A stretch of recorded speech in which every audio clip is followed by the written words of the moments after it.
자고 나면 하루에 하나 정도씩 김건희 여사와 관련된 여러 가지 의혹과 이슈가 터지는데 그 부분에 대해서 대통령실과 또 김건희 여사 또는 윤석열 대통령이 별 문제 아니야라고 판단하고 대응한다고 하면 지금보다는 더 큰 문제에 직면할 수밖에 없는데 국민의 한 사람으로서 그 점이 굉장히 우려되는 것이고요. 저는 국민의힘도 이제는 쓴소리를 적극적으로 하면서 국정 운영의 방향을 제대로 바르게 가도록 계도라는 표현이 적합하지는 않을 것 같은데 예. 제가 좀 적당한 단어는 생각이 안 납니다만 어쨌든 대통령실을 좀 그 방향을 바꾸도록 하는 역할을 해야 되지 않을까라는 예. 생각이 좀 듭니다. 김기현 부대변인. 네. 저는 정부가 잘못했을 때 비판하고 견제하는 거는 야당의 몫이라고 생각하는데 지금은 계엄, 탄핵, 발목을 부러뜨리고자 하지 않습니까?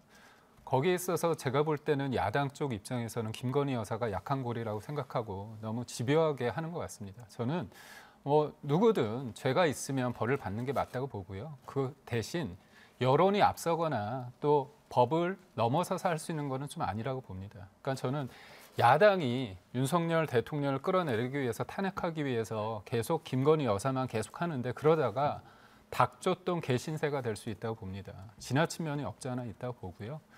저희가 겸손하게 지지율도 신경 쓰며 잘해야 된다는 그런 생각은 있지만 또 문제가 있는 것과 없는 거는 차원이 다르다 이 말씀 드리고 싶습니다. 네, 김정욱 최고위원.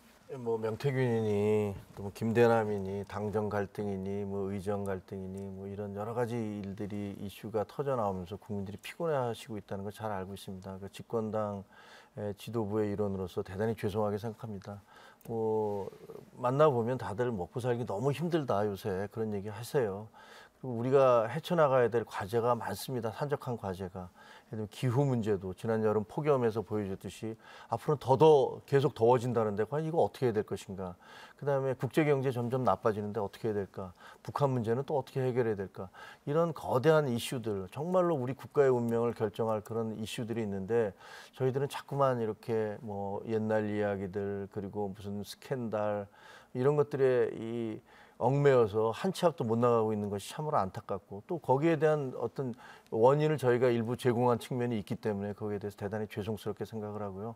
심기일전해서 국민들의 어떤 눈높이에 맞는 그런 정치를 해나가도록 노력하겠습니다. 네, 마지막으로 장경태 의원님 말씀 듣죠. 많은 국민들께서 하다 이런 것까지 여사가 해? 라는 말씀을 하십니다. 낄낄빠빠 했으면 좋겠다라는 말씀도 많이 하시는데요. 정말 제가 앞서 말씀드렸듯이 정말 학력이면 학력, 부동산이면 부동산, 또 고속도로면 고속도로, 또 금융로비면 금융로비, 또 주가 조작이면 주가 조작. 정말 금융과 교육과 부동산과 건설과 정말 다방면에 정말 이렇게 많은 관심이 많고 또 최재형 목사와의 영상에서도 나왔듯이 금융위원회를 어떻게 한다든지 통일 정책은 어떻게 하겠어?